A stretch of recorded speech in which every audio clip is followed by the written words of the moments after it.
So I just thought I'd do like a progress report and actually like do some work and show you how I'm going to go about this. So on the screen you can see I'm using ClickUp. It's like a productivity planner software kind of thing, similar to Jira.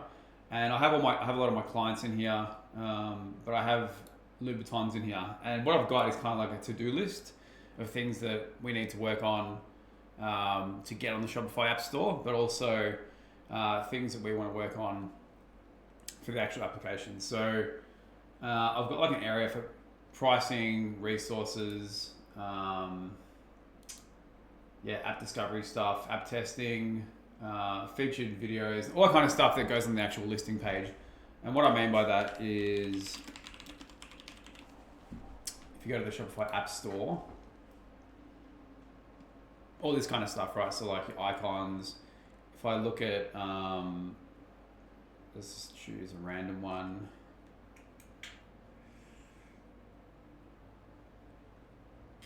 Kind of side. Let's just say easy donation. So they've got that little icon here, this screenshot here, showing what their product does, all this kind of stuff that gets people hooked, right? And then just like all the copy you got to work on, all the things that you're actually supplying. And it's so important. But you know, the magic of having a Shopify app is the amount of money you can make from it is out of control. Like if you look at like Shopify app developer, what do you call it? Pricing? Revenue share.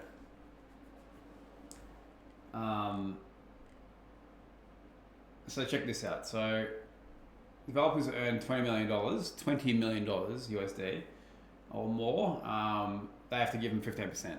But if you've earned less than $1 million, you can keep it all and pay 0%. And that's $1 million USD. So what's that Australian? 1.4? 1.6 million dollars. So after you've got $1.6 million and you've paid your developers and everything that costs to actually build this, then you've got to give 15% to Shopify. I'm happy to share that. And the reason I'm showing you this and the reason I think it's interesting is there are obviously people that are earning more than that. What is it? Oh no, I read that wrong, sorry.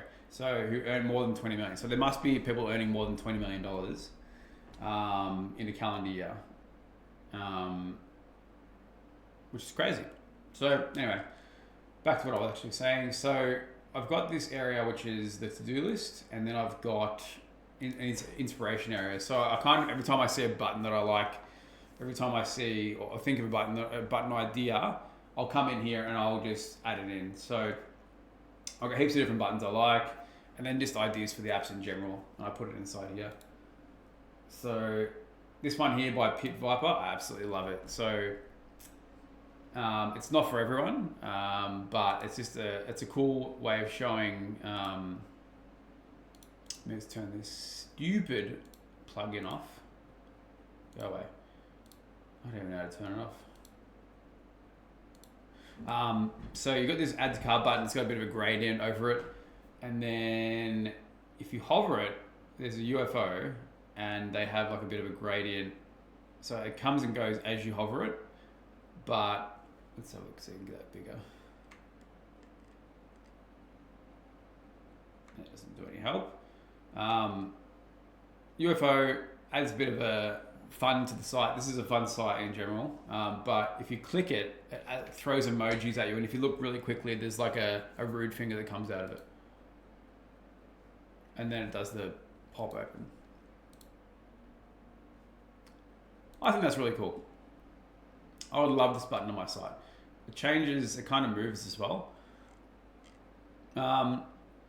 So yeah, that's where I keep a lot of my inspiration inside here. Some other ones that I saw that I liked were on Pinterest. Let's go this one. So this one's complete order. They have an animation, and then it goes.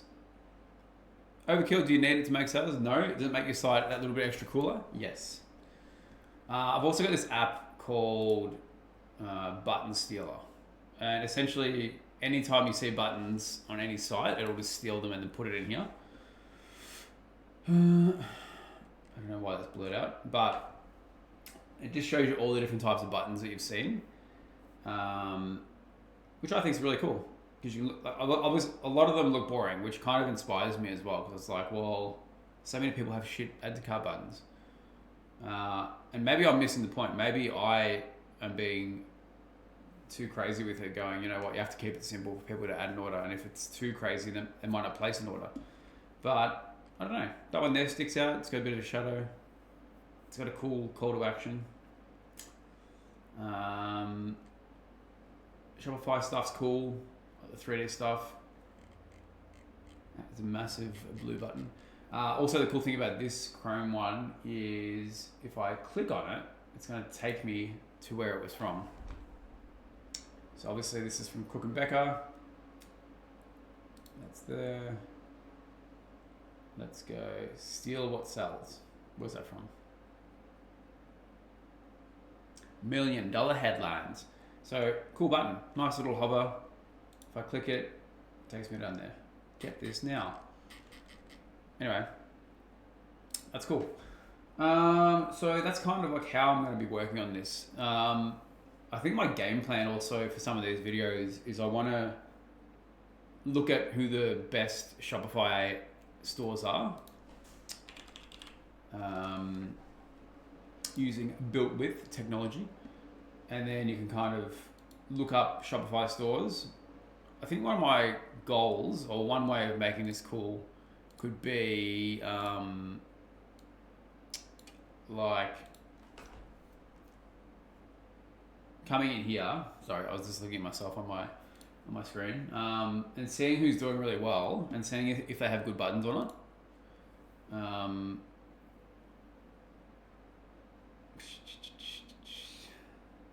Let's say Dr. Squatch, for example. Check out what they're doing. I know they got a cool site. This is the Australian one, but orange button, skinny and long, little bit of a white overlay. Not loving it. Alright, so orange is like their call to action. You can see around the site. If I hover it, nothing. Sound, nothing. Click it. No sound effects, nothing. Alright. There's some mystery gifts happening here, but that button has a lot to, you know, what could we do there? We could add a little blade that goes across, or something cool than that, come on. But this would be my goal. So I'd find something like this. I'd look at their details, whoever's in charge, and then send them a message. And maybe an even cooler idea would be to design them a button first, and then send it to them and see what they think. That could be cool.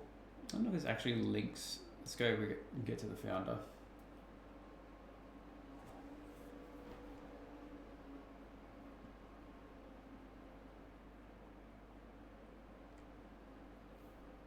Yeah, I don't know who would make the decision here, but I don't know what director of jukebox at Dr. Squatch is, but that sounds like a pretty important role. Maggie Dunn. What is director of a jukebox? Oh, it's a woman's brand. Okay. Well, that's not going to help me, but it's a different brand. Just say I did find the right person, getting in contact with them, saying, hey, check out this cool button we got. That would probably be cool for these videos as well if I actually designed the buttons along the way. Chief Product Officer. Harvard University. Yeah, I think that's going to be my strategy. So finding sites that are cool but are just missing that little extra 1%.